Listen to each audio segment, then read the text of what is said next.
SBTV.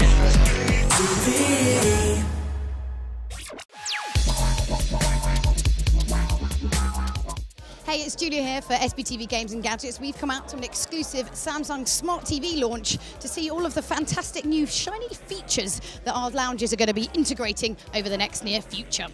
Right, first up, I think one of the most important things we need to talk about with the new Samsung Smart TV range is the new S-Recommendation. So behind me, we've got the F7000 TV. This is what you'll see when you first power it up. This is the on TV section of it. The big screen here will actually show you what you previously last watched. This is what is currently on now on your favorite channels or the ones that you watch most frequently. And this will be what's coming up next. What Samsung S-Recommendation does is make a personalized list of content that you actually want to see based upon your viewing habits.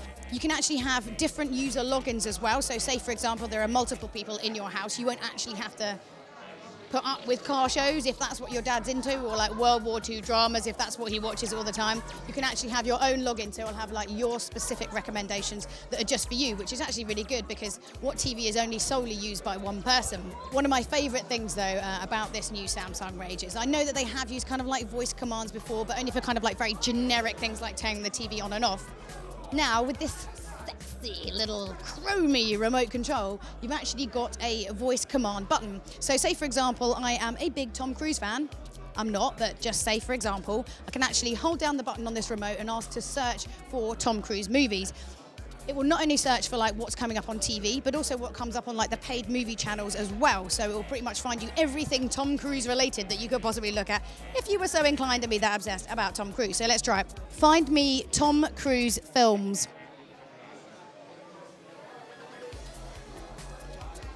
Here we go, so you can see these are the TV recommendations, things that are going to actually be on like free-to-pay television services. There's actually 4 films here, which is great. I can just quickly use this remote to scroll through, have a look.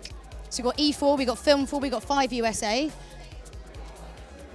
And then we've got these, which I believe are paid for films that I can watch, and it will naturally show you what's on the TV channels first, because obviously you want to watch it for free rather than having to pay for it if it just happens. You'd be pretty annoyed basically if you ended up watching a paid for film and then realizing that actually it was on E4 catch up some other time. You can actually search in using time frames of films as well. So let's check this out. Find Tom Cruise films after 1986. Find me Tom Cruise films after 1986. So you can actually do very specific searches, which is great. And another thing that the chap actually showed me as well, which was this. Find me Tom Cruise films in 1986. If you are doing a search when you're on a TV page, it will generally look for TV things. You can actually, if say you wanted to just do a generic search, rather than having to go through to the specific page, which is, let's be honest, is a bit of a faff, you can actually do this. Search all, Jamal Edwards. Oh, we almost got it, there you go. Yeah, there he is. You can actually search for pretty much anything and everything, which is quite nice. So obviously you saw the option there. It was going to YouTube to find Jamal. Obviously you'd find him there, or you can actually flick over to like a web browser and it's going to look on there as well. Obviously, you know, with new smart TVs, it is the integration between having a television and having a computer, and they're getting kind of better and better. I still don't know whether people are going to be using their web browsers on the TVs, because it still is a little bit of a faff sometimes to do that.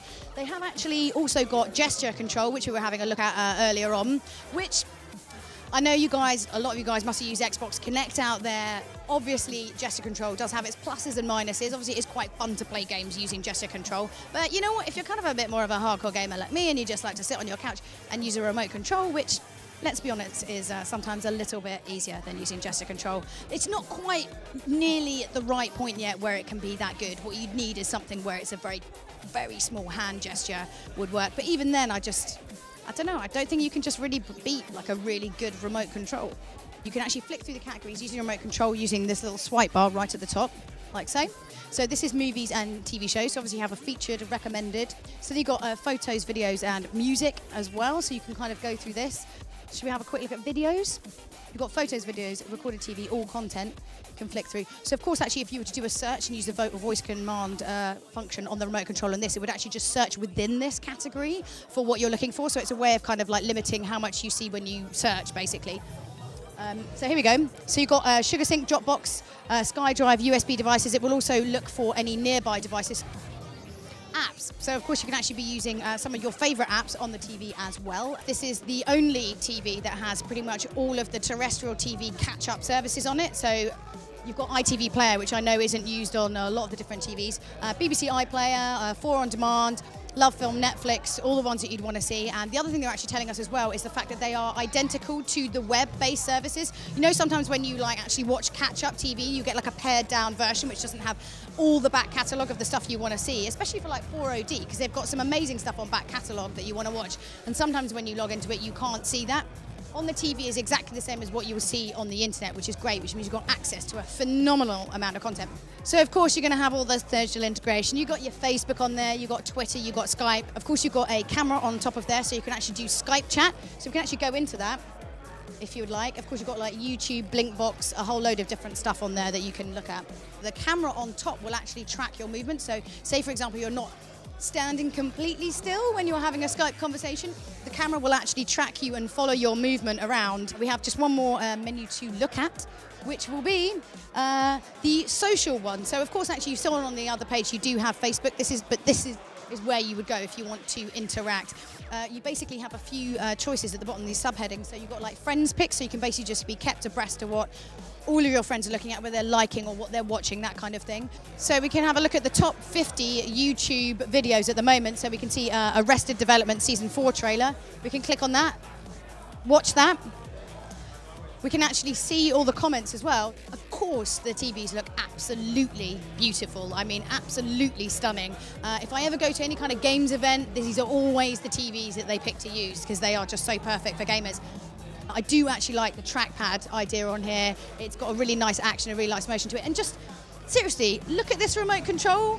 All of my remote controls at home are pretty much as long as my arm. This thing is tiny, it is succinct. You've got extra kind of sub-menus and guides that you can go into just using this.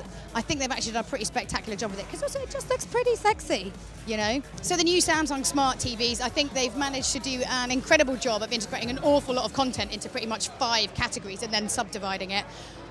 I don't think I'm going to be turning off my laptop just yet when it comes to web browsing and social media. I'm still going to be using my phone, I'm still going to be using my laptop. But you know what, I would buy this purely on the fact that it's beautiful, the picture quality is fantastic, better than most TVs that I've seen, and it has a voice function on this thing. That's pretty much me sold. So that's all the time we've got from the Samsung Smart TV launch. I've been Julia Hardy and this is SBTV Games and Gadgets. You'll be seeing more technology and gaming from us very, very soon. Subscribe to SBTV to keep updated on the latest releases and check out more of our videos below.